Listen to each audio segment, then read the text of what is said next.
दोस्तों Reliance power limited की बात करें तो स्टॉक के अंदर आज काफ़ी अच्छी तेज़ी देखने को मिल रही है। अब रिलायंस पावर आपको पता ही होगा कि स्टॉक बहुत ज़्यादा करेक्ट हो चुका है। एक समय जो स्टॉक 400 500 के आसपास हुआ करता था, वो स्टॉक मात्र 25 27 के आसपास है। वैसे पिछली तेज़ी के दौर में स्टॉक 76 तक चला गया था, लेकिन उसके बाद एक के बाद एक जो बैड न्यूज़ का दौर शुरू हुआ उसने स्टॉक की धुलाई कर दी। कंपनी का कामकाज अच्छा होने के बावजूद भी स्थिति है जो बाजार के सपोर्ट में नहीं है। अब यहाँ पे रिलायंस इंफ्रा जो जो इस समय देखिए वीक टू वीक ही ट्रेड में डाल दिया गया है सेबी के लिए। इसको लेकर अनिल अंबानी ने यहाँ पे सेबी में अपील की है कि इस तरह से न करें, निवेशकों को इससे नुकसान हो सकता है। आपको ये पता ही होगा कि रिलायंस इंफ्रा की सब्सिडीज कंपनी रिलायंस पावर है। तो पूरी अपडेट क्या है उसको समझने की कोशिश करेंगे और आने वाले समय में रिलायंस पावर या रिलायंस इंफ्रा में निवेशकों की क्या बेनिफिट होने जा रहा है या निवेश और नीचे जाता हुआ दिखाई देगा, क्योंकि दूसरी सारी कंपनियां अनिल धीरूभाई अंबानी ग्रुप की कंपनियां तो ऑलरेडी डूब चुकी है। ऐसे में क्या है आगे की रणनीति जानेंगे इस वीडियो के माध्यम से। लेकिन फ्रेंड्स उससे पहले अगर आप पहली बार हमारे चैनल पे आए तो चैनल को सब्सक्राइब कर दीजिए, एक बेल आइकॉन दबा दीजिए ताकि जब भी नया वीडियो बने पहला नोटिफिकेशन आपको मिले। वीडियो पसंद आए तो लाइक से जरूर कीजिए।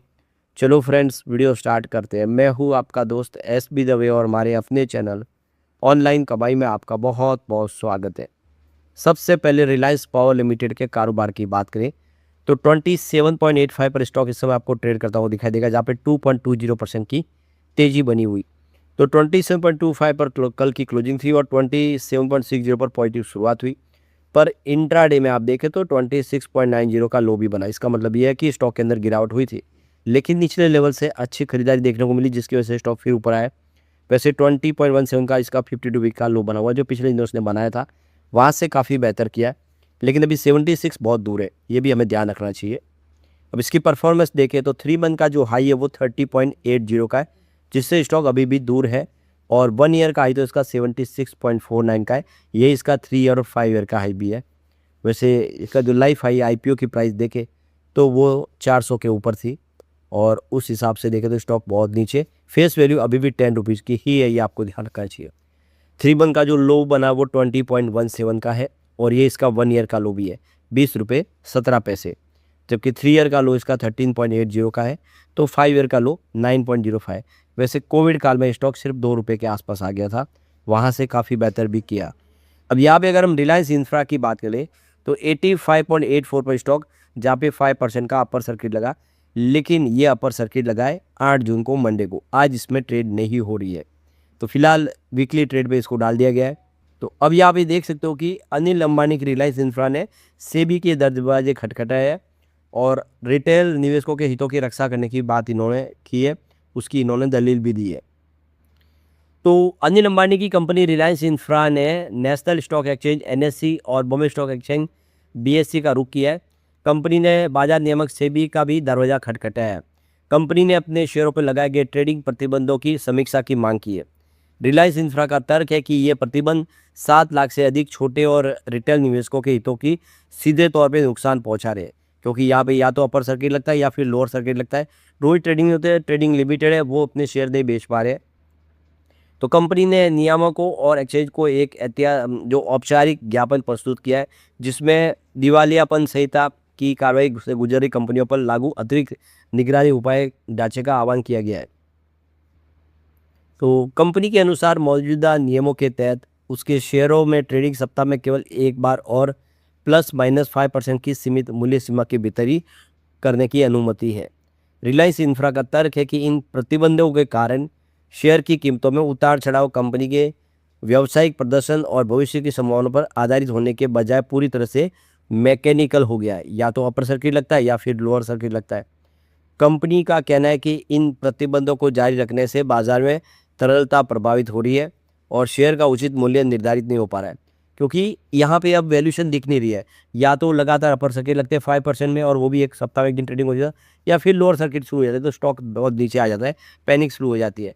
तो यह एक तरह से देखें तो लोगों के हित के लिए नहीं है, जो रिटेल निवेशक है उनके हितों के लिए अच्छी बात नहीं है। ये प्रतिबंध जो लगा है उसको हटाना चाहिए। तो यहाँ पे देखो कि अनिल अंबानी की तरफ से रिलायंस इंफ्रा ने अपनी अर्जी में कहा है कि यह प्रणाली उसके सार्वजनिक शेयर धारकों, विशेष रूप से 7 लाख से अधिक जो रिटेल निवेशक है, छोटे निवेशक है, उनको बुरी तरह से प्रभावित कर रही है। जब शेयर लोअर सर्किट में पहुंचता है तो निवेशकों के लिए बाजार का मूल्य अपने निवेश बेचना बेहद मुश्किल हो जाता है, क्योंकि अगर कोई अपने शेयर बेचना चाहता है तो बेचने का उनको मौका ही नहीं मिलता है, क्योंकि डायरेक्ट यहाँ पे लोअर सर्किट लग जाता है।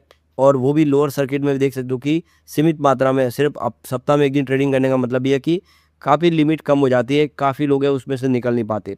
इस सीमित ट्रेडिंग तंत्र के कारण निवेशकों के शेयर का जो मूल्य लगभग हर सप्ताह एक निश्चित प्रतिशत से घट रहा है, जो बाजार के सुचारू रूप से संचालन के लिए हानिकारक है। तो ये जो इस समय अपर सर्किट या लोअर सर्किट चलता है, जिसकी वजह से जो इसका कामकाज के हिसाब से इसके शेयर की वैल्यू को जस्टिफाई नहीं किया जा रहा है, तो ये एक तरह से बहुत गलत है और इससे आने वाले समय में निवेशकों को भी भारी नुकसान होगा। तो यहाँ पे जो ट्रेडिंग सप्ताह में सिर्फ एक दिन और वो भी 5% की सर्किट लिमिटेड के साथ, ये अच्छी बात नहीं है, इससे निवेशकों को भारी नुकसान हो रहा है, ये अनिल अंबानी ग्रुप का कहना है। तो कंपनी ने इस बात पर जोर दिया है कि राष्ट्रीय कंपनी विधि अपील न्यायाधिकरण जो है NCLAT ने भी कंपनी के खिलाफ दिवालियापन की कार्रवाई और CIRP की रोक लगाने के बावजूद ये प्रतिबंध लगाए गए हैं। तो अभी फ़िलहाल कंपनी पे दिवालियापन की जो कार्रवाई NCLAT की कार्रवाई उस पर रोक लगी है, फिर भी दोनों एक्सचेंज उनके ऊपर प्रतिबंध लगा दिए गए। कंपनी ने स्पष्ट किया कि किसी भी समाधान पेशेवर ने कंपनी का नियंत्रण अपने हाथ में नहीं लिया है, यानी कोई भी RP अपॉइंट नहीं किया गया। इसके कामकाज का प्रबंधन निदेशक मंडल द्वारा सामान्य रूप से किया जाता है। इसका पूरा कंट्रोल अभी भी कंपनी के पास है, उसके बावजूद भी प्रतिबंध लगाना एक तरह से गलत है। तो अब ये देखना होगा कि किस तरह से पूरे इस मामले से अनिल अंबानी ग्रुप बाहर निकलता है, क्योंकि कंपनी लगातार नए बिजनेस में एंट्री कर रही है, बिजनेस यहाँ पे रुक नहीं रहा है। तो यहाँ पे जो स्टॉक के अंदर रिलायंस इंफ्रा में कल तेजी बनी, इसके पीछे वजह ये भी है कि रिलायंस इंफ्रा अब AI स्पेस सेक्टर में एंट्री कर चुका है। तो नई सब्सिडीज का गठन करे जो नई एज टेक्नोलॉजी के ऊपर काम करेगी कंपनी। तो ये देखिए मंडे को कंपनी की तरफ से अनाउंस किया गया है कि वो अब आर्टिफिशियल इंटेलिजेंस और उससे संबंधित कामकाज शुरू करेंगे और इसके लिए नई कंपनियों का गठन किया जा रहा है। तो एक्सचेंज फाइलिंग में जो जानकारी दी है कंपनी की तरफ से कि वो अपनी नई सब्सिडी बना रही है ताकि AI इकोसिस्टम में तेज़ी से आगे बढ़ा जाए, जो आने वाले समय देश का फ्यूचर। तो इसके लिए आर्टिफिशियल इंटेलिजेंस की 23 नई कंपनियां सब्सिडी बना रही है, जिसमें Reliance AI world private limited, Reliance AI apex private limited और Reliance AI one private limited, ये 3 नई कंपनियों का गठन किया जा रहा है ताकि जो बिजनेस है वो तेज़ी से आगे बढ़ाया जाए। इससे पहले डिफेंस सेक्टर में कंपनी अच्छा कर रही है, अब AI में भी कंपनी काम करेगी। तो ये सारी बातें तो साबित करिए कि रिलायंस इंफ्रा आने वाले समय में बेहतर करेगा। फिलहाल जो निगरानी है उसको कम किया जाए, रोज़ ट्रेडिंग की जाए तो बेहतर है, क्योंकि रिलायंस इंफ्रा और रिलायंस पावर एक दूसरे से जुड़े हुए हैं।